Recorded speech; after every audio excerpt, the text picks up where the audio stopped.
All right, so we're going to be talking about two things today, negative exponents and then fractional exponents.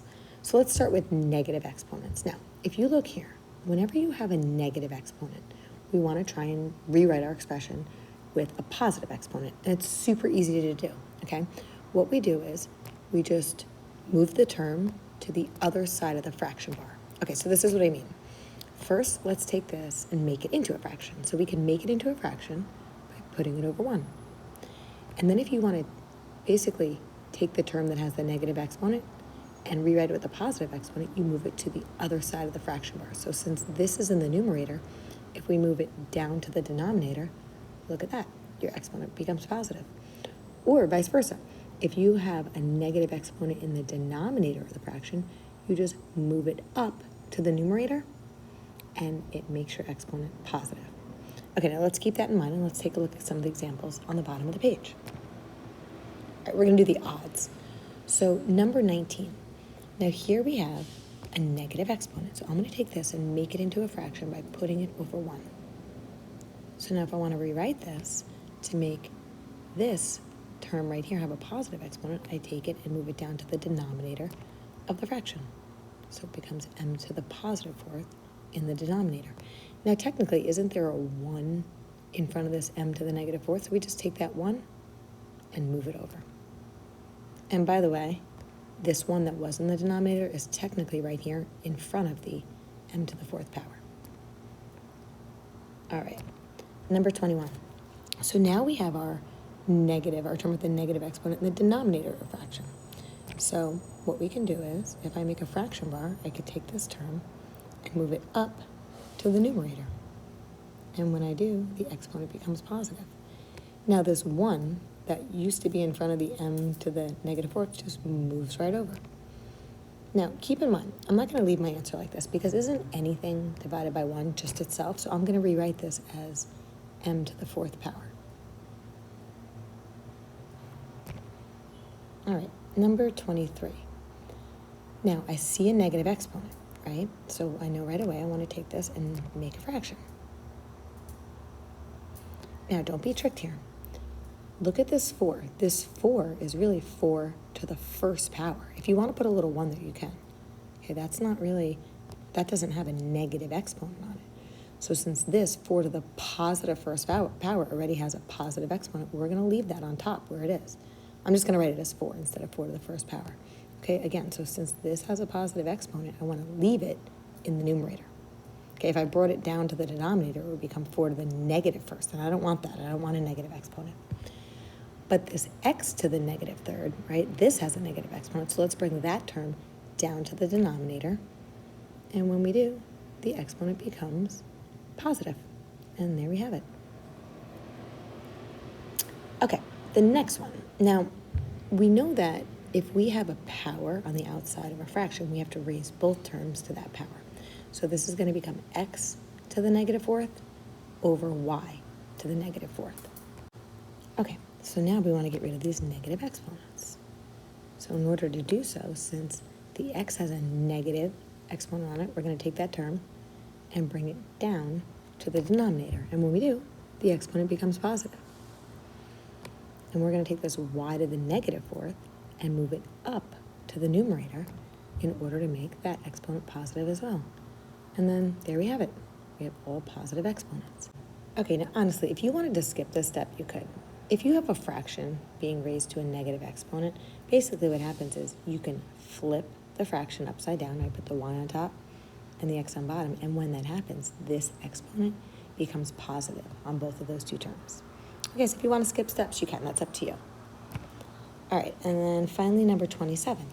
So now in this fraction, we have a few things going on. So let's look at one kind of thing at a time. All right, I'm first going to take a look at my numbers. So here we have 15 to the first power on top, and on the bottom we have 25 to the first power. Now since they both have positive exponents, I'm going to leave them where they are. I'm going to leave the 15 in the numerator and the 25 in the denominator. Remember, you only want to move a term with a negative exponent. Okay, now let's look at our x's. This is x to the negative second power. So we want to make that exponent positive, so I'm going to move it from the numerator down to the denominator. And when I do, it becomes x to the positive second. Now this x on the bottom, right, x cubed, that is already positive, so I'm going to leave it where it is in the denominator. I only want to move it if it has a negative exponent. All right, now let's look at our y's. We have y to the positive third on the top. So since that already has a positive exponent, I'm going to leave it up on top. I'm going to leave it in the numerator. And then down here we have y to the negative fourth. Well, I don't want a negative exponent, so to make a positive, I'm going to move it up here in the numerator.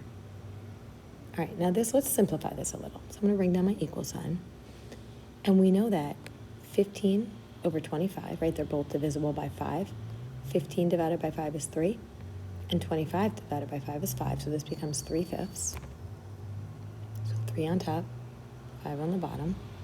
And then on the top here, right, when you're multiplying two terms with the same base, think about your exponent rules. We add the exponents, so this would be y to the 7th. And same thing with the x's on the bottom. When we add these exponents, okay, it's going to become x to the 5th. So this is our answer.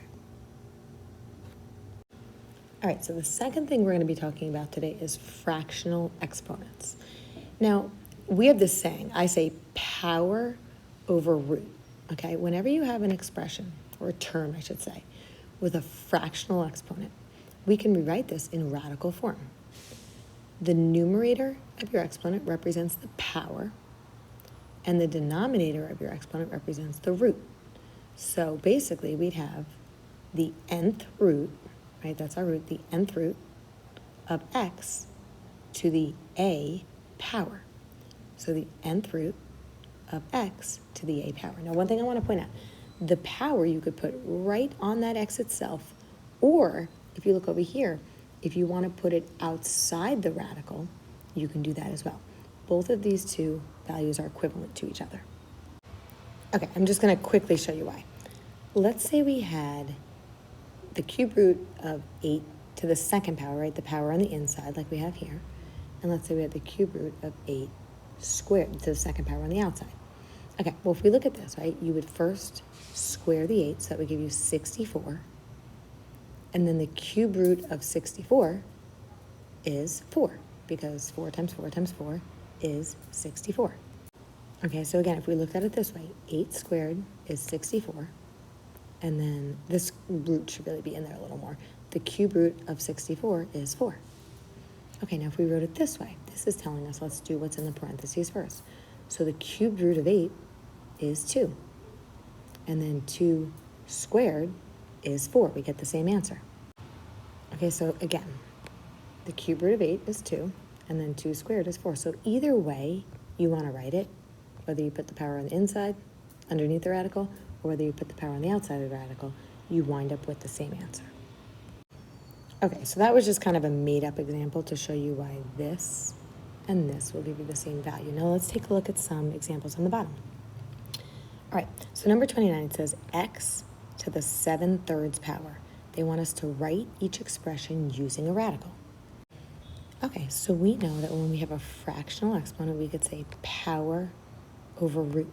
So basically, we could rewrite this as the cube root of x to the 7th power. Okay, so I'm going to write this out as, I'm going to just put a little equal sign, the cube root, right, this denominator tells us our root, of x to the 7th power. And it's up to you whether you want to take this power and put it on the inside of the radical like this, or you can rewrite it as the cube root of x. And you don't need the parentheses. You could put the 7 up there, okay? These two answers mean the same thing. Okay, so for the remainder of the problems, I'm probably just going to write it one of the two ways, but I just wanted to point out again, whether you put the power underneath the radical or on the outside of the radical, they both mean the same thing. All right, number 31. So again, we're just going to take a look at the odds. So if you notice, not only do we have a fractional exponent, but it's also negative. So the first thing I want to do is I want to rewrite this with a positive exponent. So let's make this into a fraction. And if you remember from a few minutes ago, we said in order to make a term with a negative exponent into one with a positive exponent, we just move it to the other side of the fraction bar. So I'm going to move this down to the denominator, and when I do, it becomes m to the positive 2/5. Okay, and then I just take this 1 that was in front of the term we had here before and just bring it over. Okay, so now I'm going to rewrite this as 1 over, and I'm going to use my power over root. Okay, so the 5 is our root, and the 2 is the power. So this is going to be, in the denominator, we're going to have the 5th root of m to the 2nd power. All right, so the 5th root of m to the 2nd power. All right, number 33. So again, we have a negative exponent. The first thing we want to do is we want to take that term and rewrite it with a positive exponent. So in order to do that, I'm going to move this up to the numerator of our fraction. So it's going to become b to the positive 5/6 power. Now, technically we could put this over 1, right? I'm not even going to bother because if your denominator is 1, it's actually nicer to just kind of ditch it and get rid of it. All right, so now using power over root, we're going to have the 6th root, right? It's power over root. So here's our root. The 6th root of b to the 5th power.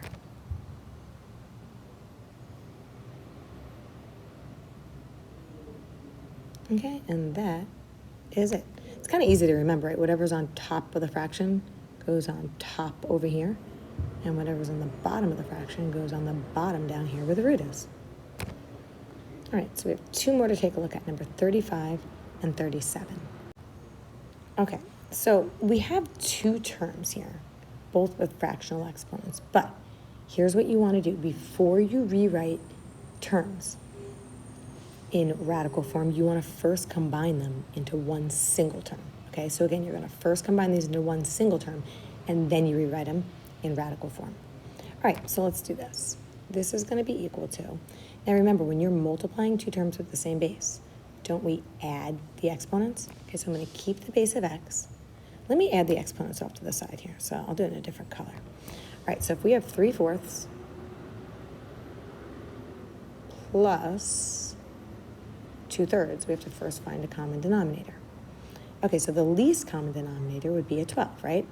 If we multiply 4 by 3, that becomes 12. And whatever we do to the denominator, we have to also do to the numerator. And over here, if we multiply our 3 by 4, that becomes 12 as well. So let's do that to the numerator as well. All right, so basically we have 9/12 plus 8/12. Okay, so when you add fractions, you just basically add the numerator, keep the denominator. So that's going to give us 17/12. So that's going to be the exponent that we put on this x over here. So we have x to the 17/12 power. Okay, we're almost done. So now we could just use our power over root rule. So this is going to be the 12th root of x to the 17th power. So the 12th root, sorry, it's hard to, there we go. The 12th root of x, this time I'll put it on the inside, to the 17th power. And there we have it. Okay, and then finally, number 37. So again, when you, even though these both have fractional exponents, we first want to make them into one term. So when you're dividing 2 terms with the same base, we just subtract the exponents. Okay, so this is going to be equal to d to the, 1/4 minus 3/4. We already have a common denominator. So basically, let's just subtract the numerators. So 1 minus 3 is -2, and keep the denominator. So -2/4. Now let's think about that. Doesn't -2/4 simplify to -1/2? All right, now we have a negative exponent, right? We don't want that. So let's make this into a fraction. And basically what we do is we take this term with a negative exponent and move it to the other side of the fraction bar so that it becomes positive. So I'm going to take the d to the -1/2 and move it down to the denominator. And when I do, the exponent becomes positive. And then this 1 that was in front of the d just moves right over as our placeholder. Okay, so we're almost done. So this is going to be equal to 1 over, and let's just use power over root. So this is going to be the square root of d to the 1st power.